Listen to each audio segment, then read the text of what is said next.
My phone buzzed once, then went quiet. A single text from my mother appeared on the screen.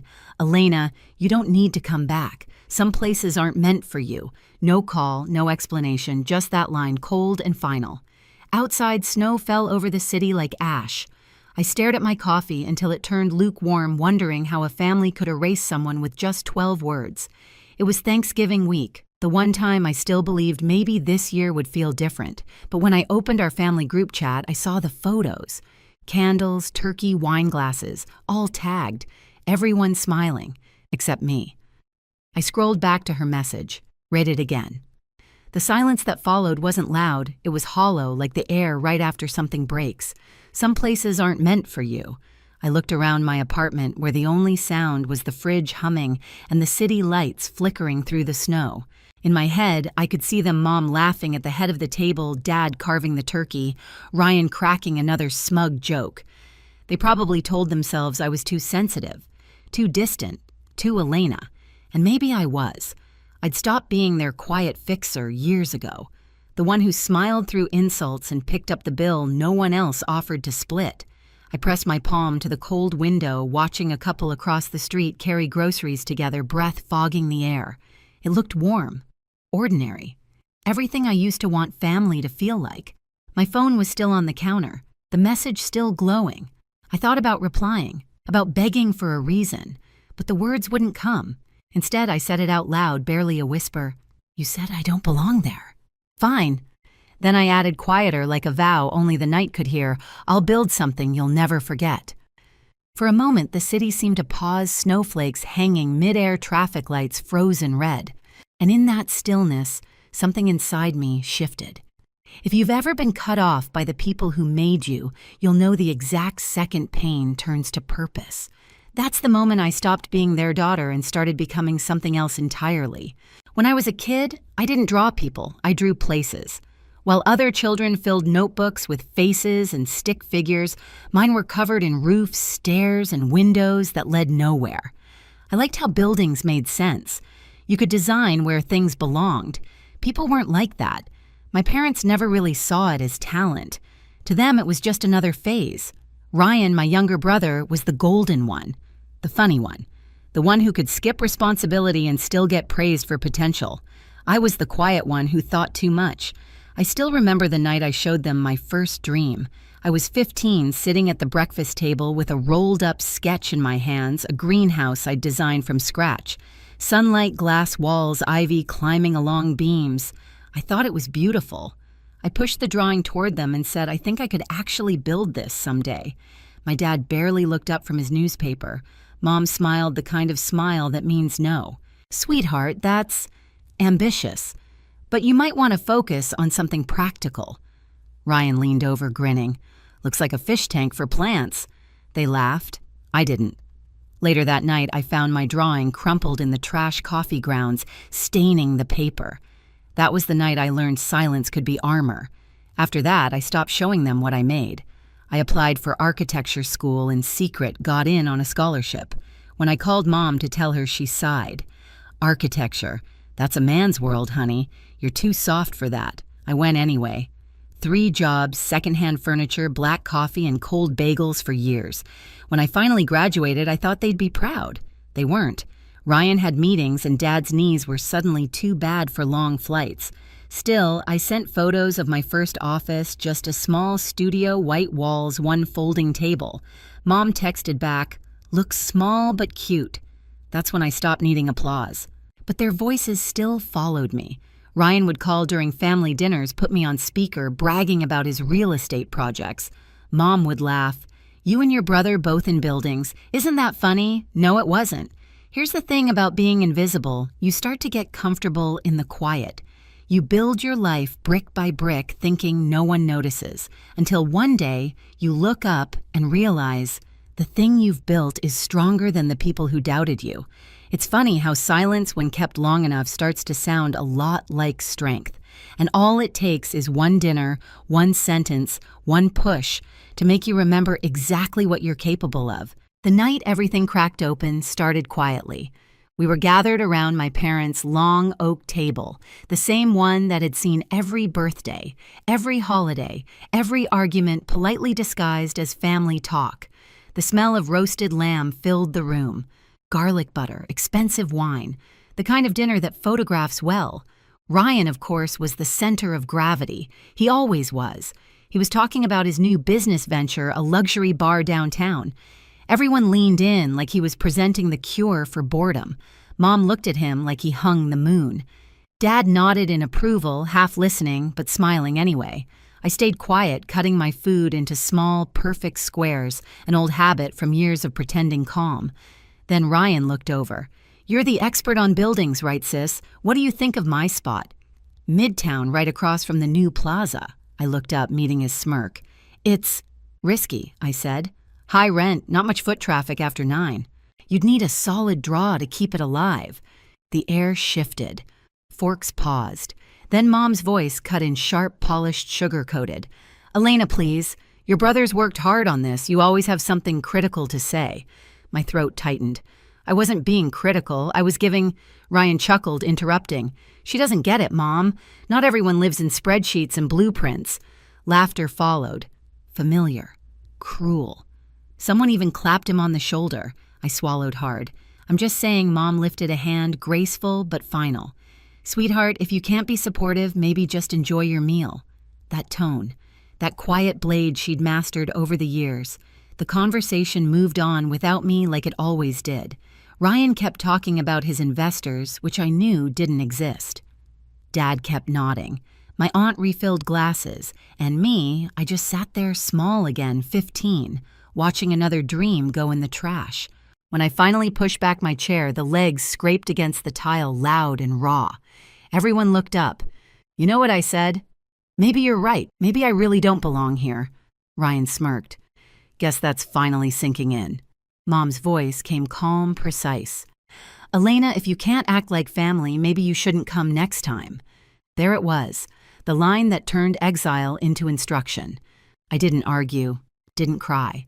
I just grabbed my coat and walked out, my heels echoing down that too familiar hallway. Through the reflection in the glass door, I saw them still laughing, still eating as if I'd never existed. When I reached my car, my phone buzzed. A message from Mom, "Don't come back until you learn to respect your brother." I stared at the screen until the glow blurred into the frost on the windshield. That was it. The moment the warmth finally burned out and something colder, cleaner, stronger took its place. The days after that dinner passed in a kind of quiet blur. I didn't call anyone. Not Mom, not Ryan, not even Lydia, my business partner, my one steady constant through every storm. I went to work, smiled when needed, nodded through meetings, but everything inside me felt muted, like I was moving through fog. Then one morning something shifted. An email pinged into my inbox with the subject line, "Property listing, Midtown corner lot." I almost deleted it, until I saw the address, the same block Ryan had bragged about at dinner, the same dream spot he couldn't stop boasting about, and now it was for sale. I sat frozen, staring at the screen. The cursor blinked at the edge of possibility. Lydia poked her head into my office, coffee in hand. "You look like you've seen a ghost." I turned the monitor toward her. "Remember the spot Ryan wanted for his bar?" She squinted. "Yeah, the one he said was too exclusive for small projects." I nodded. "It's open, and I can afford it." For a long moment she said nothing, just stared, lips curving into a slow grin. "You're thinking about buying it, aren't you?" I didn't answer. I didn't need to. That night I drove down to the lot. The city was half asleep, rain in the air, neon lights flickering from the diner across the street. I parked, stepped out, and walked the cracked perimeter boots crunching over gravel. The old brick walls still stood weathered but strong. Rusted beams reached toward the sky like bones. I could already see it, the glass, the light, the open atrium filled with air and green. A space that didn't need anyone's approval to exist. By the end of the week, I'd signed the offer. By the end of the month, it was mine. Construction began slow then, all at once. Mornings before dawn, steel rising against the skyline. The smell of metal coffee and wet dust became my new perfume. Lydia would show up with 2 cups and a grin. "You're not just building a space. she said once. "You're exorcising ghosts." Maybe she was right. Every beam, every wall, it all felt like rewriting something old. A year passed in blueprints and concrete. No phone calls from home, no texts, just the sound of progress humming through silence. When it finally stood finished, I walked through it at sunrise. Glass above me, marble beneath, light everywhere. My reflection in the mirrored panels looked different still, me, but steadier anchored. We called it the Atrium by Voss. It wasn't revenge, it was proof. My name standing tall on the skyline they said I didn't belong to. A week before the grand opening, Lydia slid a newspaper across my desk. "Look," she said, tapping the headline. "They're calling it the city's new landmark."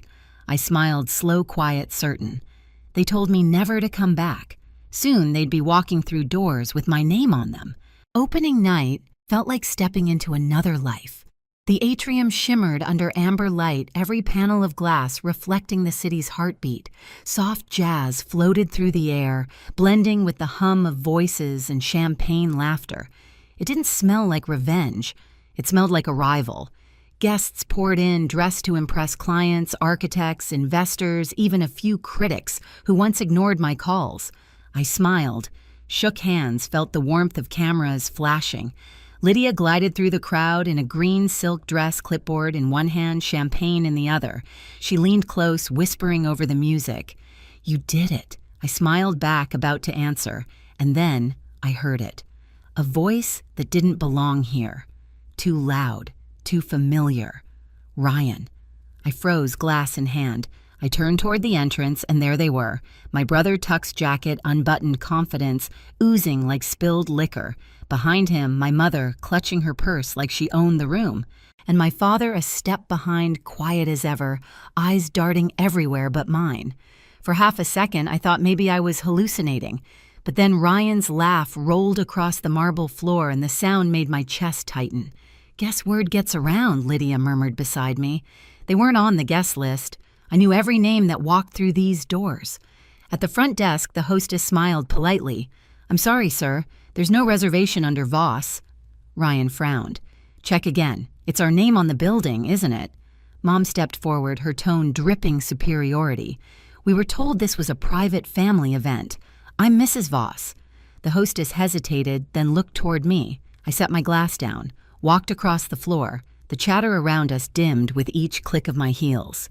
"Good evening," I said softly. Mom turned.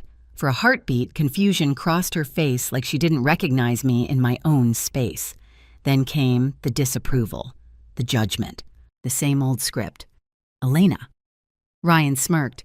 "So this is your little project, cute. Thought you'd be designing coffee shops or something." I met his eyes. Calm. It used to be small.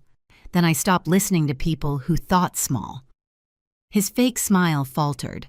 "We'll take a table," he said quickly. "We're family, after all." I nodded to the hostess. "Take them to the public lounge downstairs. Walk-ins only." Ryan blinked, thrown off. What Mom's voice sharpened. "We're your family, Elena." I held her gaze steady as glass. "You told me not to come back. I just kept my promise." The silence that followed was thick enough to cut. Even the pianist hesitated mid-note. Ryan's jaw tightened. "You think this makes you better than us?" I stepped closer until my reflection filled his eyes. "No," I said quietly. "It just means I finally stopped needing you." Then I turned to the hostess. "If they stay, make sure they pay for their drinks." Their faces froze, shock, disbelief, humiliation. Everything they'd once made me feel. I walked away before any of them could speak. The click of my heels trailed into the music.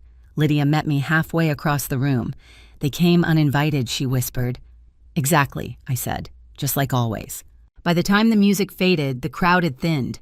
Laughter dissolved into soft murmurs, glasses clinking one last time. The atrium shimmered in half-light, my reflection caught between marble and glass. I slipped away to the upper terrace heels in one hand, champagne in the other. Below me, the city glowed streets like silver veins, headlights threading through the night. Through the glass roof, I could still see them.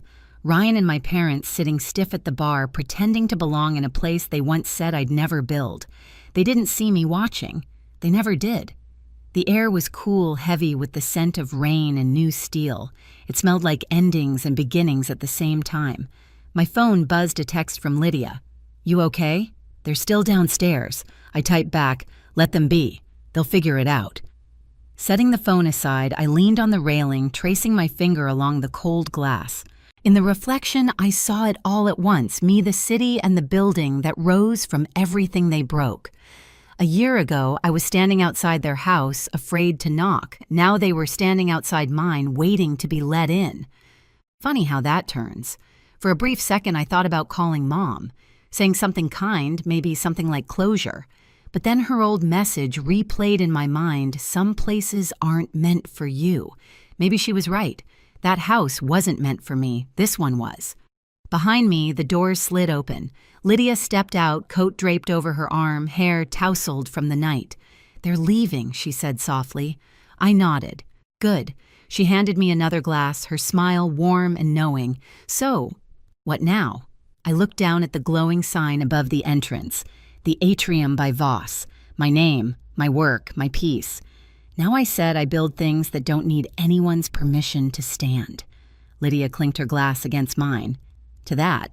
We stood there for a moment, two silhouettes against the skyline. Then I turned toward the elevator, ready to go home. My phone buzzed again, an unknown number, a message. "Your place is beautiful. I didn't know. Mom." I smiled, set the phone face down on the railing, and left it there. Because some stories don't need replies. If you've ever had to build peace from the pieces someone else left behind, trust me, you're not the only one.